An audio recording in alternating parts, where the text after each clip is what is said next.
Ini sebenarnya adalah berkisah tentang Bima Swarga. Bima Swarga. Nah, ini Bima Swarga atau Nawaruci ya, yang artinya memang Bima kecil ini masuk ke dalam rahim ya, rahim ibu itu, kemudian bertemu dengan kebenaran sejati, kebenaran sejati. Jadi ini sebenarnya lambang moksa itu sendiri. Lambang moksa. Jauh ini ketika Indonesia sudah merdeka, situs semegah ini, tak sebuah istana para pertapa atau ada orang bertapa, tapi belum terregistrasi oleh Balai Pelestari Kebudayaan. Jadi kita memasuki area yang paling magis dan sakral, teman-teman.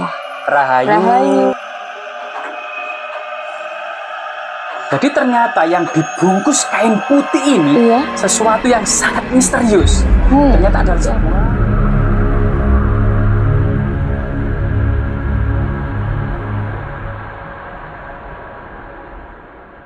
Assalamualaikum warahmatullahi wabarakatuh. Salam sehat, salam sejahtera bagi kita semua.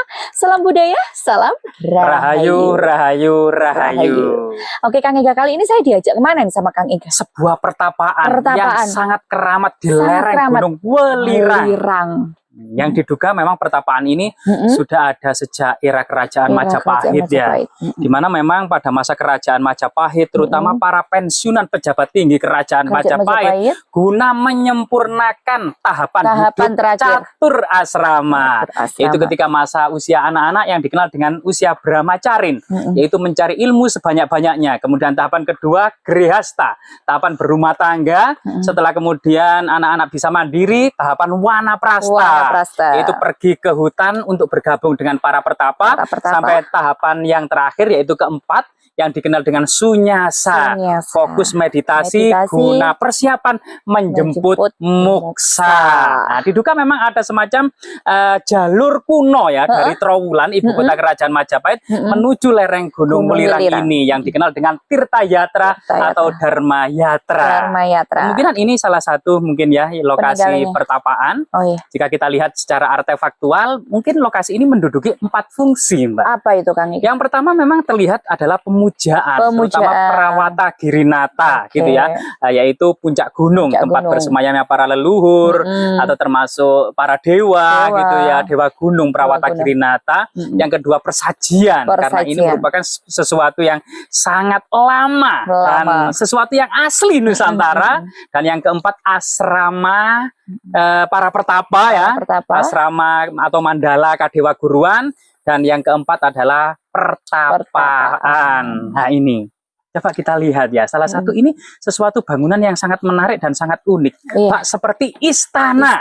Coba kita ke sana. Kemudian istana para pertapa juga mungkin. Istana para pertapa? Iya mungkin.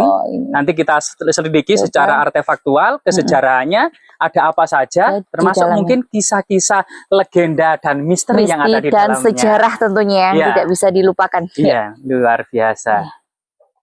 Jadi ini sampai saat ini menjadi area magis sakral, ya bagi sebagian masyarakat dan dianggap apa namanya, dipercaya sebagai sebuah situs religi. Karena memang masa lalunya sebuah situs religi dan saat ini masih dilestarikan oleh sebagian masyarakat.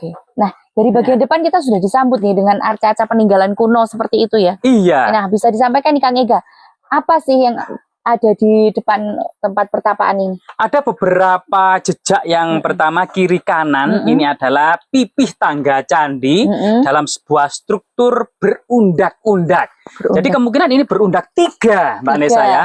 1, 2, 3, dan yang ketiga itu adalah paling puncak, yang paling suci, di mana filosofinya pada masa peradaban kuno terutama Majapahit, bagian bawah ini disebut Burloka, area bawah suci, yang area kedua itu Buarloka, dan yang puncak adalah Swarloka. Itu bagi agama Hindu. Sedangkan pada agama Buddha kita kenal dengan istilah Kamadhatu, Rupadhatu, dan yang paling puncak Arupadhatu.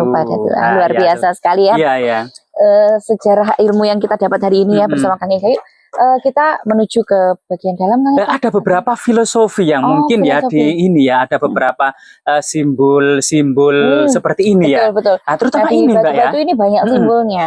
Nah, kalau ini mungkin bunga teratai ya atau kelopak bunga teratai sebagai pipi tangga terbawah masuk ke sebuah bangunan suci dahulunya sebagai lambang kebijaksanaan. Ya teratai ya, ilmu pengetahuan.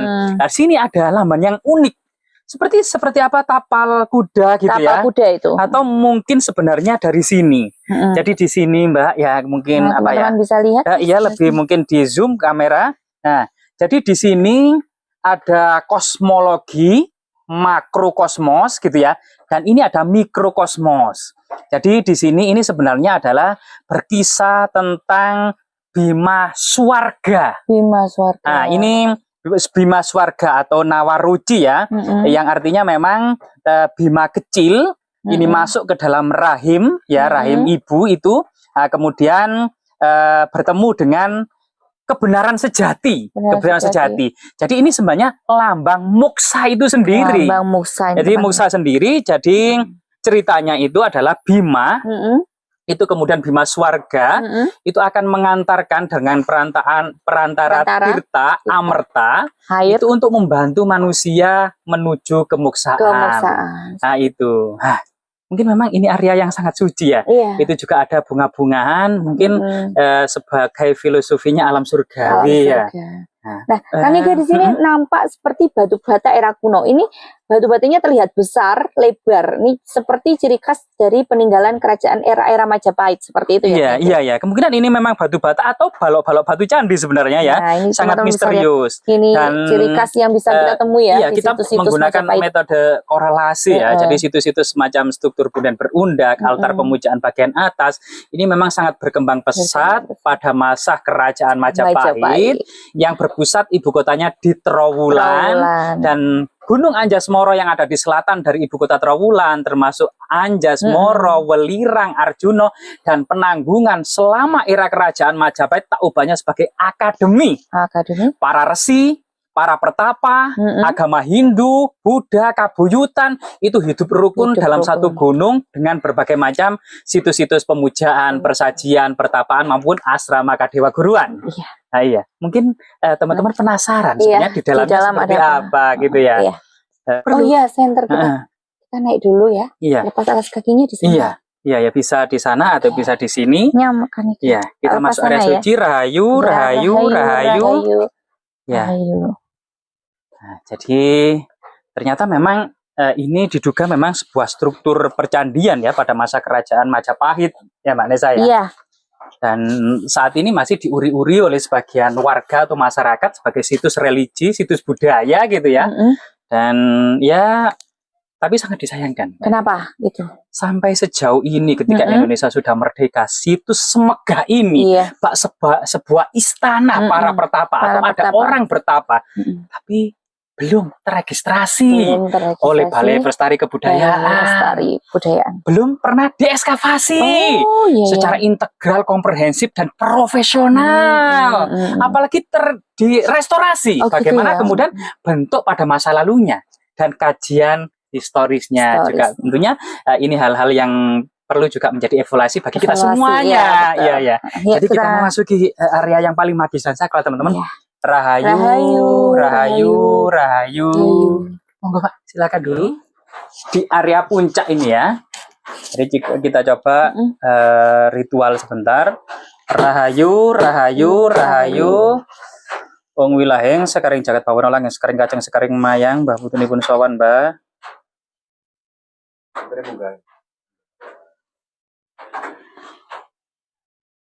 Jadi ternyata yang dibungkus kain putih ini sesuatu yang sangat misterius. Ternyata adalah sebuah struktur seperti semacam percandian, Mbak ya. Penuh dengan balok-balok batu candi, pinggiran-pinggiran candi. Dan kemungkinan ada semacam altar yang terbungkus kain putih itu ya. Altar pemujaan, tapi kita untuk menghormati kita tidak perlu membuka-buka. Ya, kita tidak perlu eker-eker karena ini situs religi yang sangat magis dan sakral. Ada beberapa perdupaan yang baru dibakar, artinya ada beberapa yang mendatangi lokasi ini sebagai sebuah situs religi. Ada bunga-bunga yang masih segar. Ada bunga mawar, kemudian ada melati, ada daun sirih gitu ya. Iya. Dan lain sebagainya itu. Dan semuanya ada makna dan artinya masing-masing ya Kang Ika ya. Iya, makna dan artinya masing-masing. Sekar dan wewangian kan harum. Yang artinya memang leluhur kita sebagai pembelajaran yang baik-baik harus kita kenang, yang buruk-buruk kita tinggalkan gitu ya. Dan kita sebagai generasi yang hidup saat ini mengambil pelajaran darinya, suatu saat nanti harus membawa harum nama kita, harum nama keluarga kita, masyarakat kita dan negara kita. Jangan kemudian leluhur itu membawa sesuatu yang baunya busuk. Iya, nggak boleh. Tentang keburukan-keburukan kita, kan gitu, Mbak ya. Iya, betul. Jadi banyak hal yang bisa kita petik dari kemudian pelajaran tentang situs yang sangat luar biasa sekali ini. Mungkin Mbak Nesa ada sesuatu yang ditanyakan dari situs yang sangat luar biasa sekali ini, Mbak ya? Pertanyaan seperti biasanya untuk situs ini, untuk batu-batunya sendiri, ini bebatuan seperti apa, Kang Ega? Batu situs candi atau batu seperti apa menurut Anda? Iya, jadi batu-batu di sini ini adalah batu andesit gitu ya. Sebagaimana kemudian batu-batu yang ada di lereng Gunung Penanggungan atau Pawitra gitu ya. Dan di situ ternyata ada situs Karsian. Apa itu? Yaitu ini dibedakan dari para penganut agama Buddha, itu di bawah naungan pejabat tinggi agama Buddha yang bernama Dharmadaksa Kasogatan. Agama Hindu pada masa Majapahit dinaungi oleh pejabat tinggi agama Hindu yang bernama Dharmadaksa Kasaiwan. Sedangkan agama Resi, Kabuyutan, animisme, dinamisme di gunung-gunung, di desa-desa, semuanya dinaungi oleh Menteri Raji. Jadi ini adalah sebuah organisasi yang sangat indah pada masa Majapahit. Dan pada kitab Negara Kertagama Empu Prapanca ya, tahun 1365, yang nama aslinya sebenarnya itu Empu Prapanca itu Dan Acarya Nadendra, atau nama panjangnya adalah Samget Padelegan Dan Acarya Nadendra. Pernah menjabat sebagai Dharmadaksa Kasogatan. Ini menulis desa-desa yang berciri agama Buddha, desa-desa yang berciri agama Hindu, termasuk Karsian-Karsian terbesar yang ada pada waktu itu. Antara lain adalah Sumput, Rumpit, Pilan, Butun, Jagadita, Pawitra, dan Pucangan.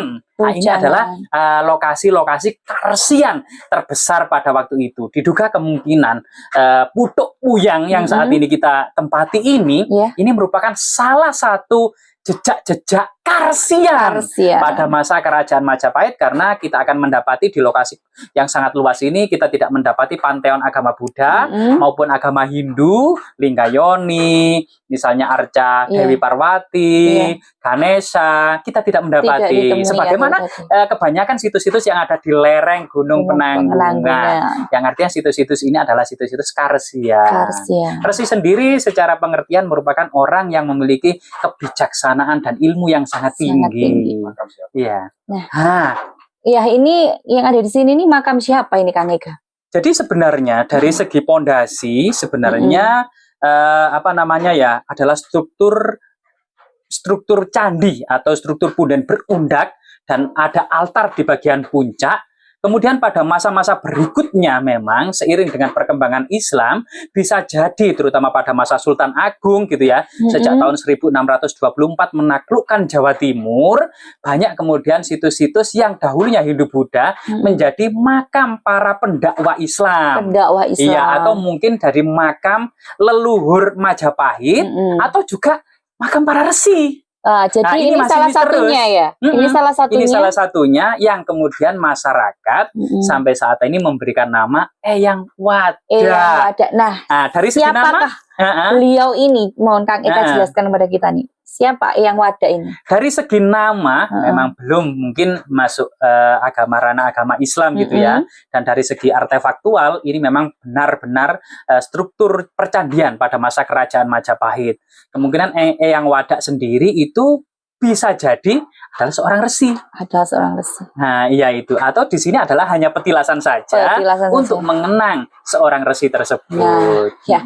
Jadi teman-teman, siapapun Eyang Wada itu ya, yang jelas Eyang Wada ini berperan besar sampai saat ini kita bisa menyaksikan ya kemegahan peninggalan leluhur di era-era zaman dulu, dan membuktikan bahwa zaman dulu terdapat suatu tempat yang megah sekali ya, dengan peninggalan-peninggalan sangat luar biasa. Seperti itu ya, Kang Ika ya. Yang pasti kesimpulannya, lokasi ini dahulunya adalah sebuah pertapaan. Kemungkinan memang Eyang Wada itu adalah salah satu pertapa yang pernah di lokasi ini. Nah, ini bukti besar ya bahwa dari zaman dahulu pertapaan itu memang nyata ada. Iya, betul. Oke teman-teman, jadi seperti itu tadi ulasan yang disampaikan oleh Kang Ega. Mungkin memberi manfaat yang luar biasa untuk kita, pengetahuan untuk kita saling sama-sama belajar ya sejarah ya, Ega. Nah, jadi tetap cintai dan lestarikan sejarahmu. Lagi-lagi saya tekankan kepada kita semua untuk kita saling sama-sama jaga sejarah peninggalan-peninggalan leluhur seperti ini, agar nantinya anak cucu kita juga bisa menyaksikan betapa besar dan luar biasanya peninggalan sejarah dan leluhur kita ini. Seperti itu ya, Kang Ega ya. Nah, jadi mungkin kurang lebihnya kita mohon maaf ya, Kang Ega ya. Betul. Semoga bermanfaat. Akhirus salam dan wassalamualaikum warahmatullahi wabarakatuh. Salam budaya, salam rahayu. Rahayu.